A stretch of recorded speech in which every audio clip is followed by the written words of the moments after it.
Thank you, Vladimir, for being here with us. Is it Vladimir or Vladimir? Vladimir, thank you for joining me. Thank you.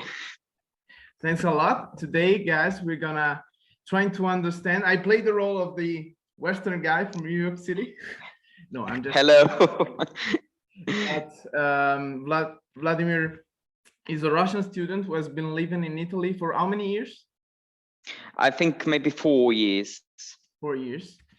Yeah. So the reason I invited him on this podcast is for having some good perspective from somebody that has been on both sides physically and emotionally. So he can give us some more better understanding of what's going on, why if we don't understand Russian, what we don't understand about this big yellow country out there.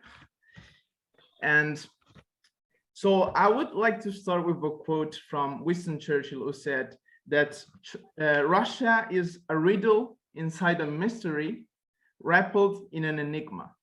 And because this difficult understanding of us about Russia is something that has been going on for quite a long time. What do you think? Yeah, I think that it's if you just try to understand Russia, you can like think about European country, but in the same time, absolutely with very strong Asian like foggy. We are exactly, Russia is European country, exactly. We have the same meaning as Europeans have, but in the same time we more closely as like Chinese, Japanese. We like in this side we're not so open, have open mind. We don't have like so how I'm sorry. I should formalize it. We don't have so fun when we like see other person. We don't have a smile for this person. We more closely, more like in our mind, in our side. Like it's not so difficult when you speak with Russian, when you have some relationship with Russian. You should see that it's like absolutely normal European person, but when you speak with them without speaking, without have any relationship with Russians, you couldn't understand that who we are.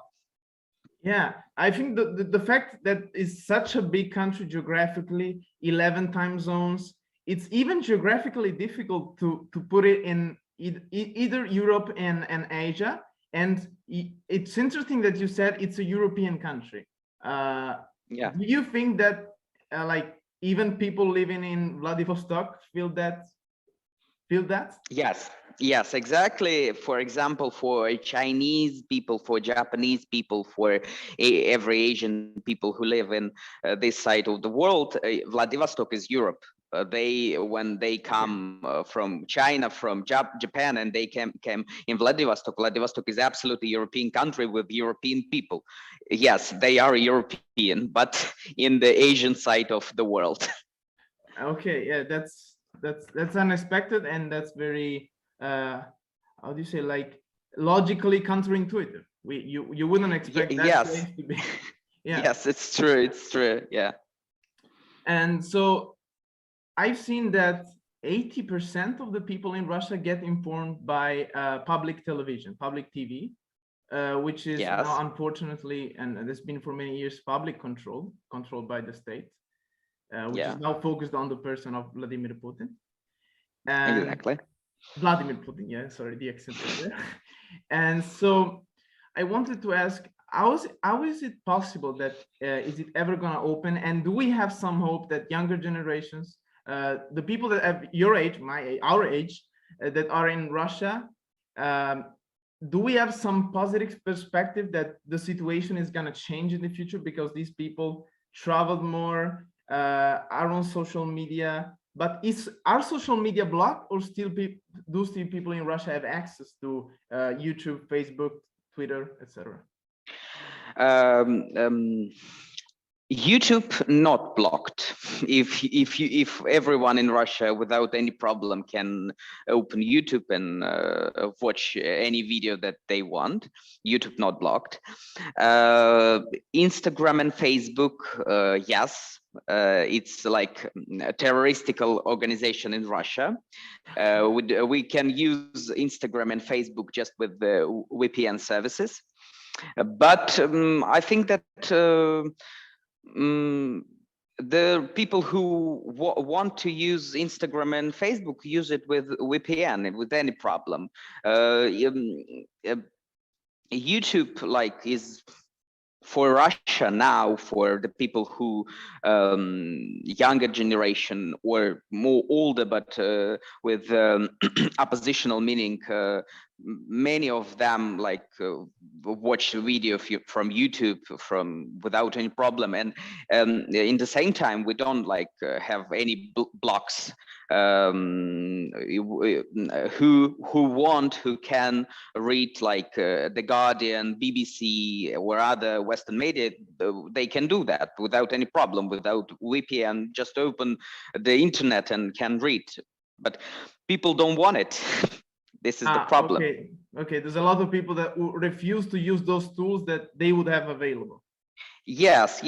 More simple to watch TV and like what Russian propaganda will tell you. It is true for you. Do you find that this is the attitude of the younger generation as well, like your teammates in Russia? No, younger generation. Important thing that for younger generation, they like don't watch TV anymore. Okay. It starts from it starts from after the occupation of Crimea, and younger generation like use YouTube for have information. Now younger generation have an Telegram to have like opposite news that we in Russia could not know, like that. Okay, that's important.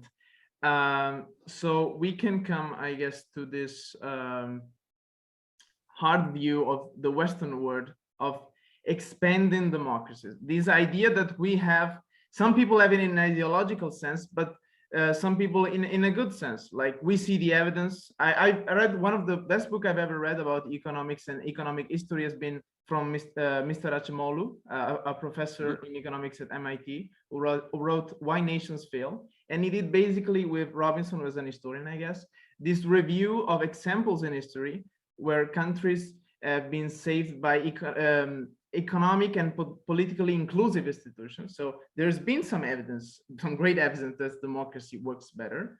But how realistic is the hope that one day Russia as well would be a democracy? And would it be possible to manage such a big and diverse and multicultural country with a democracy?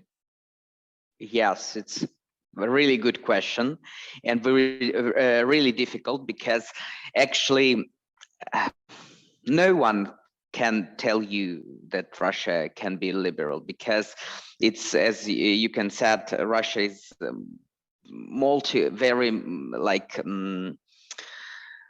a country with so many different republics. We have in Russia 22 different republics and Muslim republics with Sharia rules, and Buddhist republics with the rules of Buddhist traditions.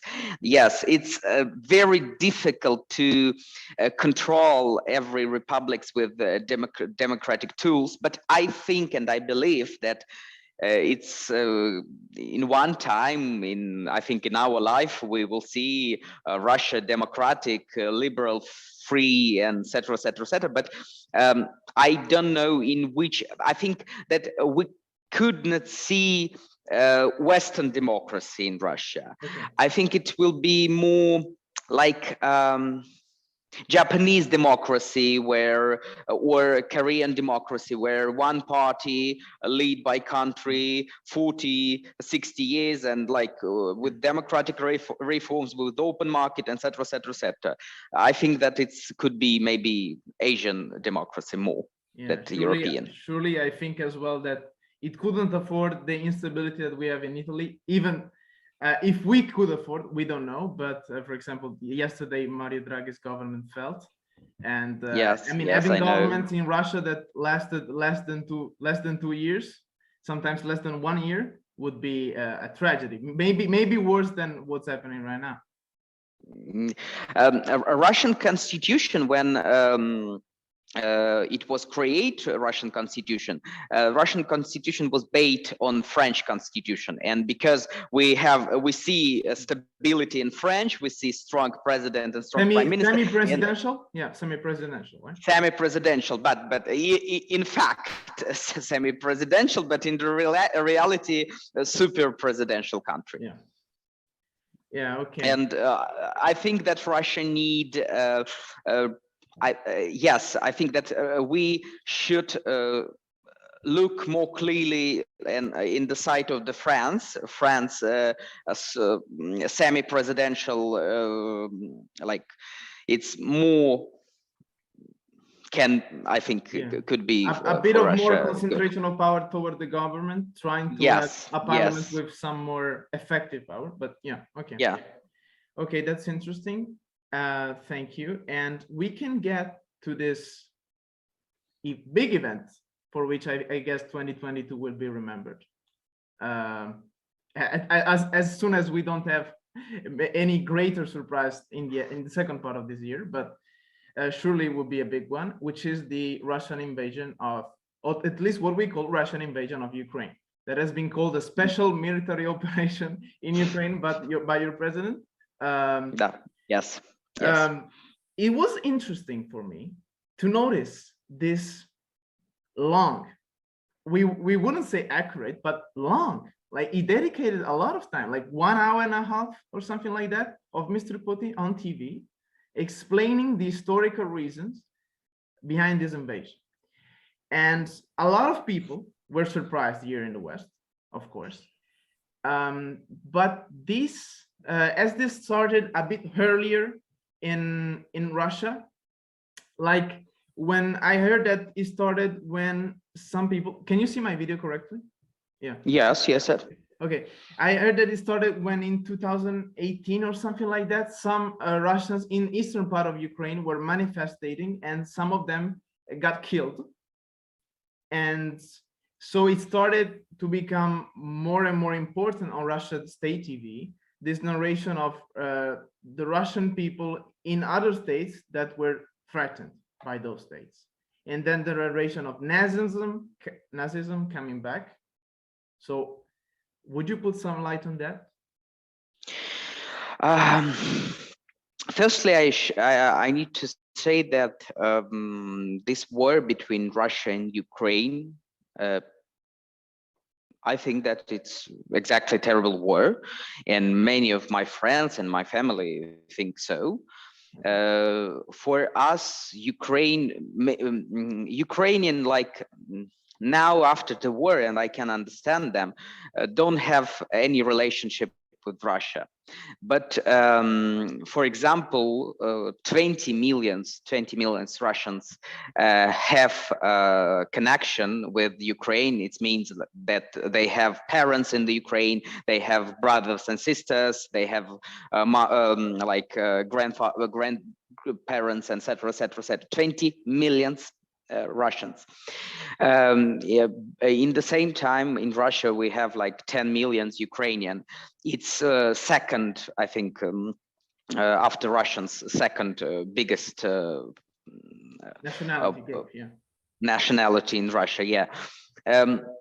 About this war, firstly, for understanding better, this war is exactly civil war. Yes, because Okay. we see Russia fight in the east of Ukraine, and this part of east of the Ukraine, if we look at the open some resources, we will see that like 60% of the population of these regions is Russians, and Russians from Russia came in Ukraine to kill other Russians, to kill Ukrainians, to I speak with the one Ukrainian woman, and she said me that she's Russian, ethnically Russian. She's from Mariupol. She was born in Ukraine, but she's parents was from Russia. And she said me, firstly, before of this war, I was Russian. I was Russian who live in Ukraine. Now I am Ukrainian. I'm not Russian anymore. And this thank you And for this Mariupol, war. just for those who don't know, Mariupol is in the very eastern part of Ukraine with a very high percentage of Russian speaking people. Yes, Mariupol, Kharkov is the city that now is bombing by Russian troops. Yes, is with high Russian speakers and with high Russian ethnical Russians. Yeah. It has strengthened a lot, this sentiment, even in the West. Like, I have some people that criticize the West that told me, oh, you have propaganda as well.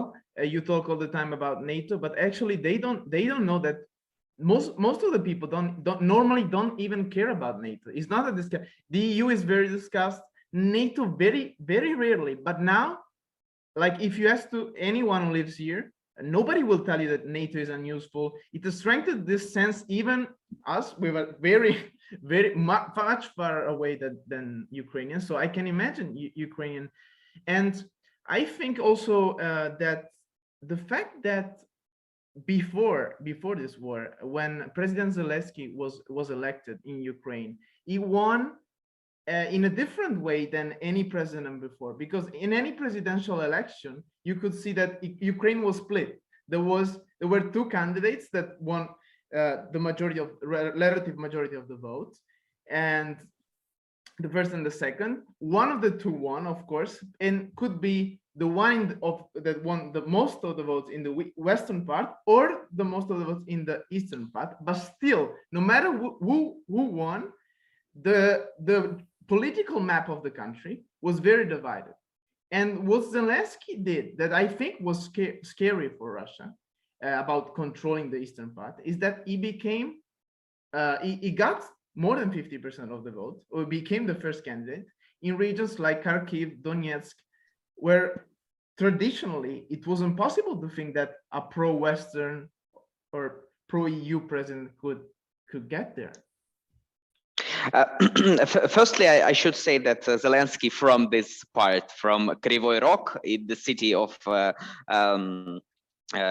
east of Ukraine, he's like work in Russia after the occupation of Crimea. He worked in Russia. He have good relationship with Russia, and he became a president in the way that we united. It's not important you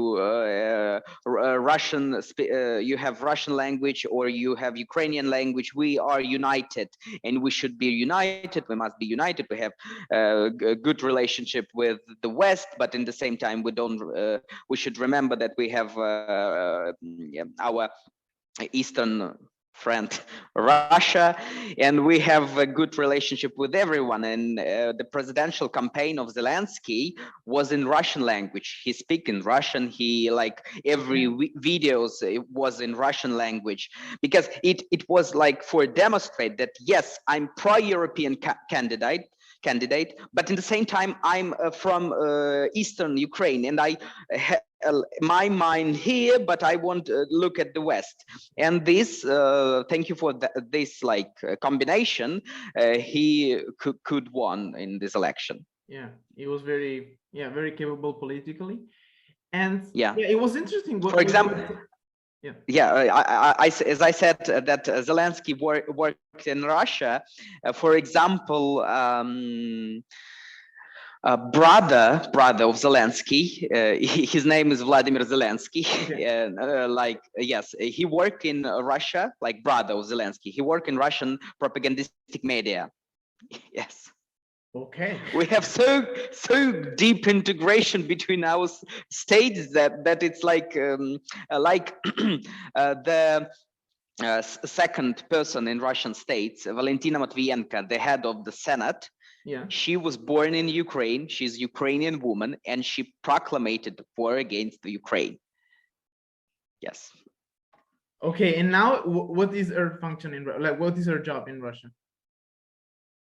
Valentina Matvienko? Yeah. She's the head of the Senate. Okay. Okay. Yes. Great. So can this event be considered the end of the Ruskiy Myr, of the Russian war? If in your opinion, because this division, this hate against Russia, the fear of other states that see Ukraine, that was part of that cultural world, that gets invaded by the mother, like by the big brother, and they could have fears as well. I'm thinking about not Belarus, which is a specific example, but Kazakhstan and other Eastern states, Eastern Europe states that now are in the EU, of course. They will cut. I think they will cut ties. But what's your vision about that? Is it possible? Because the religion can still be the same. You can debate the language can still be the same, but fears plays out. Do you think it changes just in the short term or in the long run as well? In the short time, yes. It is the end of the Ruskiy Myr. In the short time, like 10 years, 20 years. But when we look in more in the more long way, we will see that no, it's not finished of Ruskiy Myr, because Russia is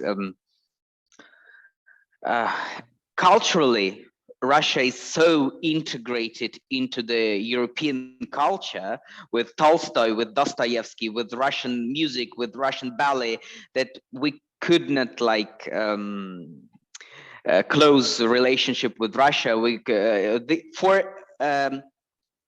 For a Russian who could think, for us, Ruskiy Myr, it's our culture.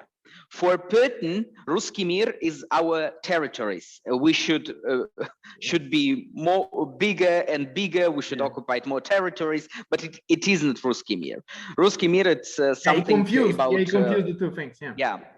It's absolutely confused. Ruskiy Myr, it's something about have a great relationship with our country, change our cultures, give some new things to the world. This is, I can say that, Ruskiy Myr. And now, like, yes, maybe in Russia and between relationship with the Ukraine and Russia will and now is very bad, and the relationship between Ukrainians and Russians. But here in Italy, for example, I have many friends from Ukraine, and we don't have any problem. I'm from Russia, they from Ukraine. My uncle is from Ukraine. His wife is Ukrainian, daughters from Ukrainian, and we like. Have you called them? Do they say now we hate Russia or something like that? No, he don't say that we hate Russian. He say that we hate your army, your president, we hate your regime, etc., etc. But Russians, no. We know some of Ukrainian exactly could hate because of if like Russians kill your father, mother, exactly you can hate Russians. It's like normal thing, but much of them with whom I speak here in Italy or in other countries, my friends speak with many Ukrainians in Germany, and like any bad things they could not say about Russians, because much of the refugees who became in Europe, this is a Russian language Russian language Ukrainians. If you like see in the try to hurt the language, everyone speak Russian, and exactly they could not like have so big hate against Russia. Yeah. Okay. And I think you also told me this. There are a lot of people in Russia that even criticize Putin, and then say it is like the West, Europe or the US or both, have some responsibility in creating this Russian isolation. We can see historically Russia has always felt isolated, has always felt the threats of the Mongols, of Napoleons, of the Nazis, and the importance of being self-sufficient in terms of economics and politically and culturally. But was it realistic in your opinion, regarding what you studied, what you viewed, that approach, that closeness that was coming during the beginning of the Putin's era, when there was, I guess, Bush Jr. as president of the US? Yes. Was it something real, like possible? He really believed that?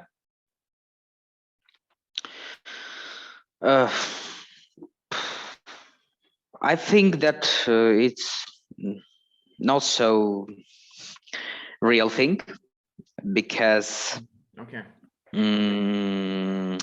Russia historically, yes, we was closed that and we wanted to be into our state, but in the same time we historically have a good relationship with Europe. We have a wars with Europe, and like after the wars we have absolutely good relationship, for example, with France after the Napoleon Wars. And Russia was very integrated in the Europe. But I think that, as I said, Russia is, we should remember every time that Russia is European country, and Russia, for much of Russians, I think for 70% of Russians, they feel as Europeans. For us, European culture, Italian culture, French culture is, we have more connection with your culture than with Chinese culture or Japanese culture. We are more Europeans, and we could not destroy this, our European minds. Exactly, we are have in the same time, we have imperialistic minds. We are imperialists. We want to have a big country, we more republics inside of Russia, etc., etc., etc. But many of people don't understand that more republics means hard instability, and it's not so good for a country.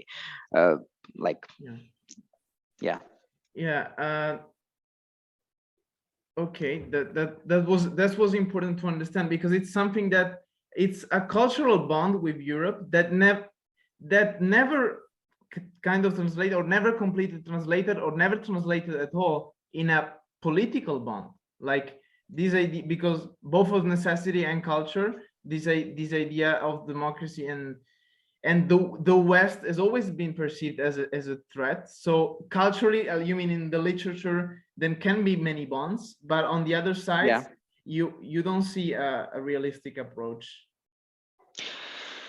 Politically, we don't have any. No, if we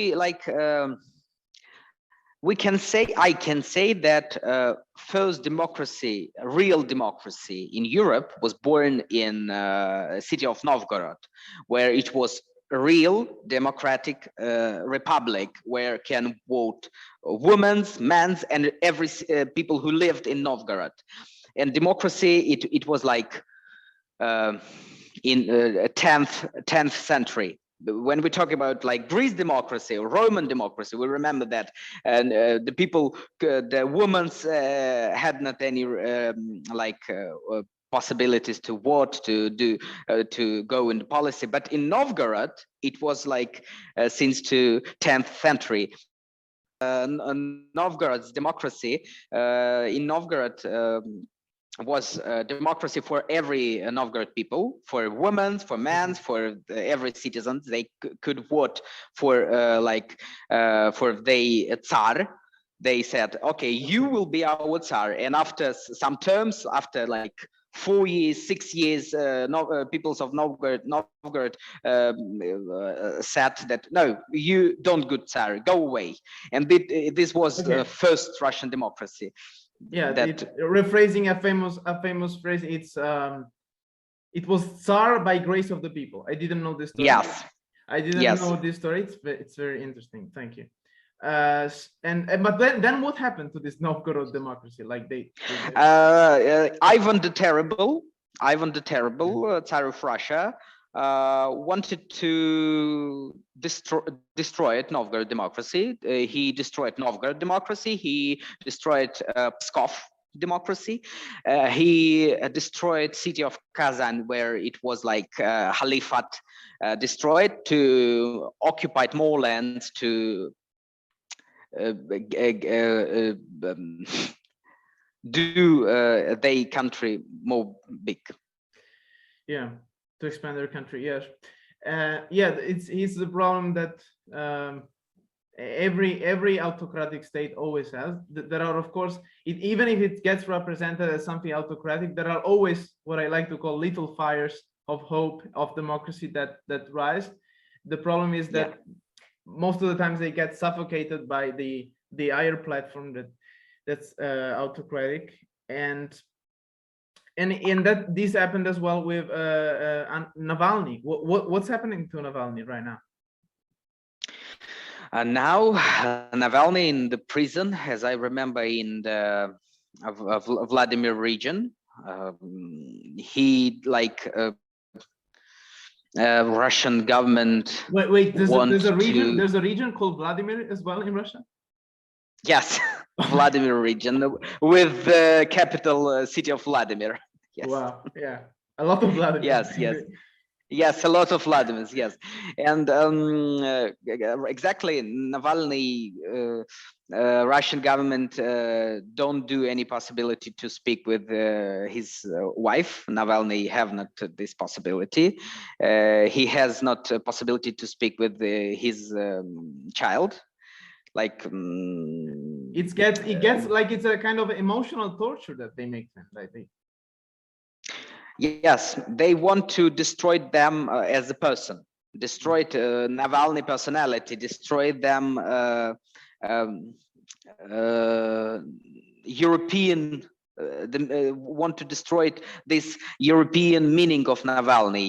You should stay here, you should be, but I should not say, but many of critics of Navalny said that if Navalny became a Russian president, he will be president as Putin. Because Navalny is very authoritarian, authoritarian opposition leader. He, when he was a leader of opposition, he it was not any possibilities for Russian opposition to have a contact with Navalny, because Navalny won to be first. Navalny is the candidate. Navalny is head of the organization, and no one can, we have this problem in every of getting another Putin. Yes. That would be even sadder. A surprise that happened with this Ukrainian war was that everyone said, whether they were critics of Russia and Putin or not, well, it's gonna be a fast war. They're gonna get Ukraine easily. They are one of the biggest. They have one of the biggest armies in the world. They're very great at missiles, and they've always been. And it was thank you of Russian propaganda, because when Russian propaganda, Russian media demonstrated for the Western world, for the Western democracies, that look, we have some missiles, look, we have some army, and you believe that, oh my Yeah, gosh, they have it. it was not just Yes. Russian citizens, it was even Western citizens. They were victim of that propaganda as well. Yes, and Russian propaganda said that they have missiles. You, in your media, like in La Repubblica or in The Guardian, you wrote that Russia have one of the most strongest missiles in the world. Russia read your media and said, look, they said that we have greatest media in actually it's true. And what you wrote, Russian think that it's you think, not Russian propaganda work. Yeah. And exactly like it was foggy, that Russian propaganda, because about army, Russia was very close. No one in Russia, no in the West could not say that we really have some great missiles. It's like was. Yeah, and one of the problem of those missiles, whether they're great or not, is that a lot of those components, like microchips, semiconductors, they're all produced in the West, and now with sanctions, it's a problem for you. Yes, it's true. And Russian, for example, in Russia, it's machine that now fight in the Ukraine, that claim, I don't remember, that claim Tiger or Panther, I don't remember actually the name, but it's Italian, absolutely Italian machine that do in Italy, and Russia buy it, change the name of Italian car and say, okay, it's our yeah, should be what we call links, but links, yes, you're right, yeah. Yes. Yeah, I heard you, but I was surprised when I knew you buy it. But yeah, of course, you couldn't say we imported from such a bad and weak country like Italy. So yeah, of course. Yes. Yeah, it's an issue here. Like the still, even with this war, the public opinion is very divided about Russia, and I think there's a lot of discontent in the West, of course, due to the economic crisis, and a lot of people that feel that like they are the victims of this system that they call capitalism. They put all the blame on that. They see Putin as the guy who bombs that system, so as kind of a hope for something different, they think better. I think that's very sad. Yes, I, for example, here in Italy, my doctor, when I spoke with my doctor, she said me that, Putin is a great leader. Putin do this war against NATO. He want to fight against the Western world. In Italy, we don't need a NATO because we couldn't be liberal, etc., etc., etc. And I see. Not so much, but I see some people in Italy and my friends see in Germany, and people who are against like European society, but pro Putin, and said that Putin is genius. Putin do everything good. And now Russian propaganda, for example, it's like conspirological meaning, but some of Russian politologists and oppositioners said that this food crisis that now you speak in Europe, that you say that it will die many African peoples, it was created by Russian propaganda, that it's not so, that crisis not will be so hard that you will think, because Russian propaganda like want to demonstrate you that if you are not have relationship with us, African people will die. You should have a relationship with us. You should speak with us. You should hear our what we want to say. I think that. Yeah, I mean, surely this argument is used by some opposition here to say that Russia is actually good. We shouldn't do crazy things. If we help Ukraine, we're actually hypocrites because we are damaging the Africans. So we just, like, let Ukraine go with Putin, and who cares? Yeah. but I read on The Economist as well, and I've seen like these African countries import really a lot from Russia, and even if they're gonna be able to switch the supply chain and they're gonna get the offer of that grain from someone else, or they're gonna produce by themselves, which is very difficult in some regions because of the desert. It's gonna take time, and in that time, you know, people eat every day. So I think that problem of the food crisis is real.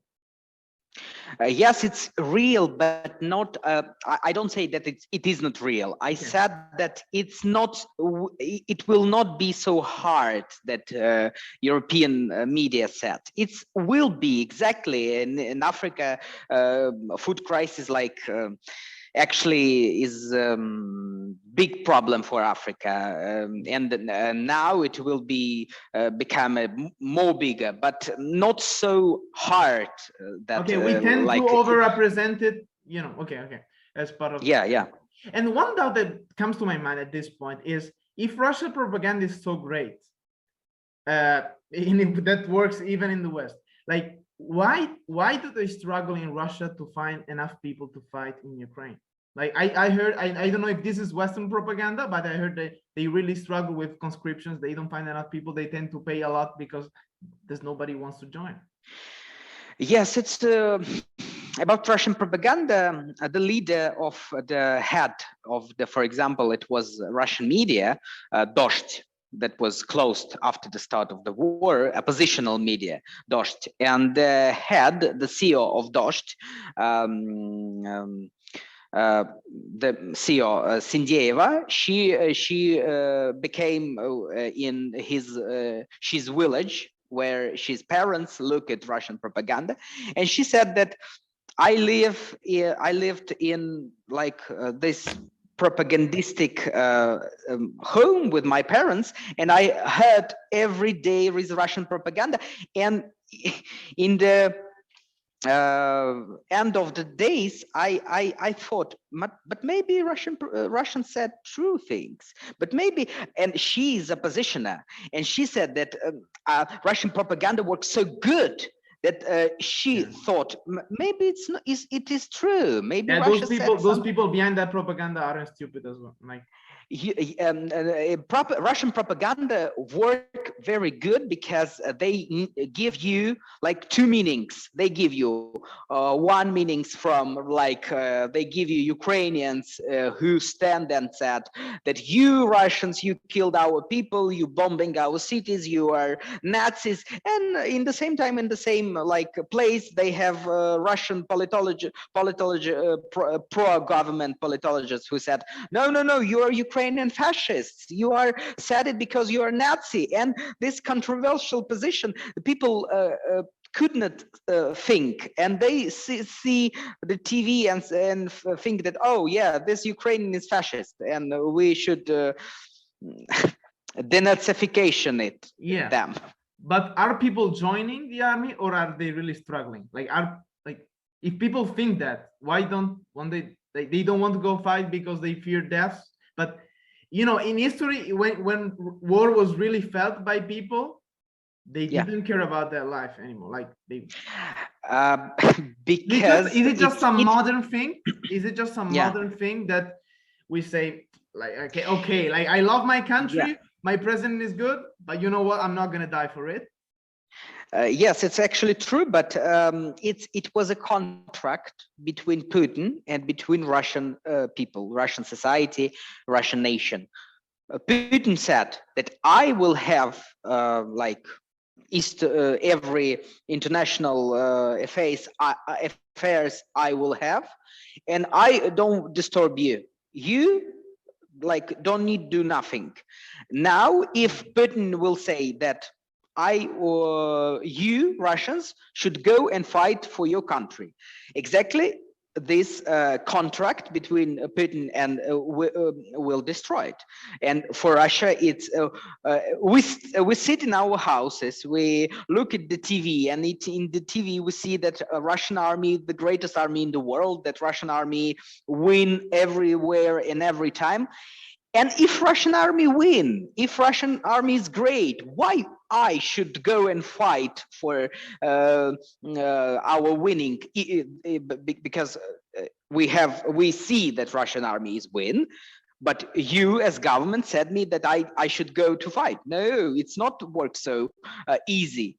We have like different government don't touch us as the people, and we don't have any relationship with government. This is the contract between Putin and the Russian people, that we have our life. This virtual contract between Putin and Russian people, when was it stated? From when Putin became a president, since that moment, yes. He started because it was his presidential term start with terroristic attacks against buildings in Moscow, etc. And Putin said, like, I will fix it. You people, Russian, you will do your job. Live, have child, have relationship between your friends, between your families, buy the food, and you should not enter in the policy. About policy, I will do everything. You work about your stuff, your lives. Your life. Yeah, that probably was an innovation compared to before. But I think the beginning of the president of Vladimir Putin was the real reason why even people in the West can say, look at this guy. Like there was the Kursk, yes, Kursk. In Moscow at the theater, there was Chechnya, there was Dagestan. There were all of these problems. He kind of fixed those. Yeah. And he fixed it with terror. Terror. Okay. He fixed it with with okay. So they were not really fixed. That was the thing. That was the big lie of Putin. Yeah. Yes, exactly. If he. Without Putin, actually said, without Putin, Chechnya will go away from Russia, because Putin is guarantee stability of Chechnya. Putin gives many millions and $billions for Chechnya, for government of Chechnya, for he lost this Kadyrov, Kadyrov, Ramzan Kadyrov is the leader of Chechnya. Yes, and have like he's like sultan in the Ottoman Empire. He's an Islamic republic. Yeah. Yes. He's not like a Russian state man. No, he's like absolutely different thing. Yeah. And this thing, like, do Russians, and does this propaganda still considers still regrets those moments of the Soviet Union? Because once I saw this video of Vladimir Putin, that he was talking about the fall of the Soviet Union in 1991 as a big tragic event, and is everything but a communist. But even people who are not communists, they regret those era as a moment of power. And how is it viewed by generally by Russia and on television right now?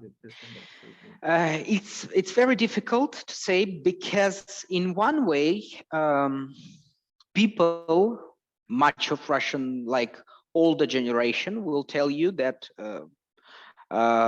Soviet Union was a great country. They was a great everything was great in Soviet Union. But when you will say, okay, if you are pro-communist, why you don't vote for the communist? And they will tell you, because communist is bad. This is like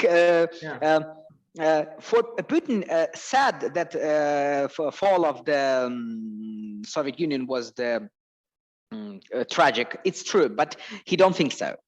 He don't think so. I can say that he's more imperialist. He's more like can have connect with Catherine the Great, Peter the Great, than with Soviet Union. Putin actually hate communists. He don't love anything with he don't want to have any relationship with communistic regime. It's true, but in the same time he talked that yes, in the Soviet Union we have so good things, now we should have in Russia it's good things. But it's a very controversial position. In one way he's imperialist, in other way he said that Soviet Union was a good country. It's too difficult to understand the position of Putin. Yeah. Okay. Yeah. One last thing about how is it going for a Russian abroad after all of the sanction toward Sberbank and the others for pulling the money out of Russia? Is it feasible now? Or? For me, as for normal person from Russian, it's impossible. Maybe for Russian oligarchs, they could do that, but for ordinary men and women from Russia, it's impossible. We could not, like our cars don't work in Europe, in other and in the rest of the world because of sanction of Visa that do Visa and MasterCard. We could not use our cards and like nothing. That's a big problem. Like, how are people facing this problem? Like, what are they doing? Yeah. Russians, like historically, when Russian was immigrated from Russia, they don't had any connection with Russia. Like if we immigrated from Russia, we destroyed any connection with Russia, and we don't need the money from Russia. We start a new business, a new life, in new open something, create something new, open something like magazines or something other. Like Russia is Russian people is very creative people. We don't need money from Russia. Yeah, okay, yeah, not money from Russia, but it was your money, like because no, we don't have a money in Russia. Every money is thank you for Putin. Russian people think that this is money of the state. It is not our money. We have your bank account. In your bank account is money of the state. Yes. Every money is Russia for Russian people. For Russian people, if like I will pay you, you do a good job, and I will pay you. This money is money of Russian state. It is not your money. Okay, this is a kind of Soviet Union reminiscence, like is a kind yes. Because in the Soviet Union, people in the Soviet Union was not nothing. It was not you couldn't have home. You couldn't have everything was state appropriated by the state, and now we have the same situation.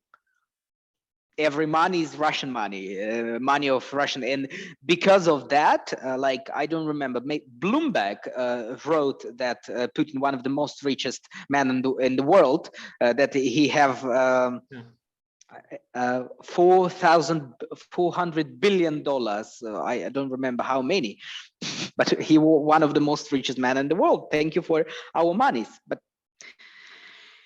yeah, that's and yeah.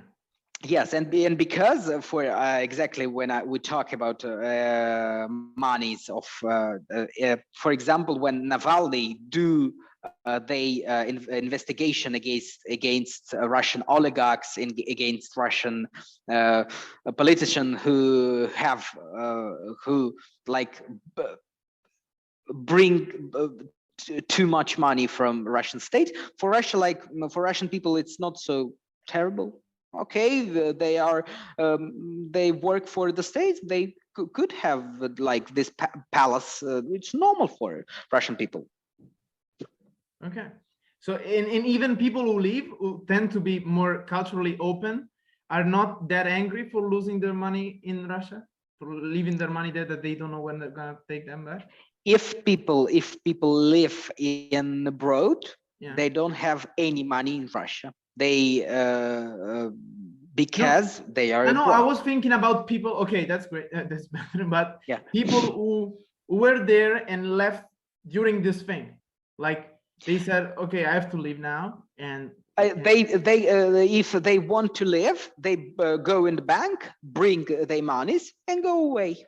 Okay, they get the cash. Okay, they get the cash. Yes, physically. get the cash and go away. Okay. Yeah.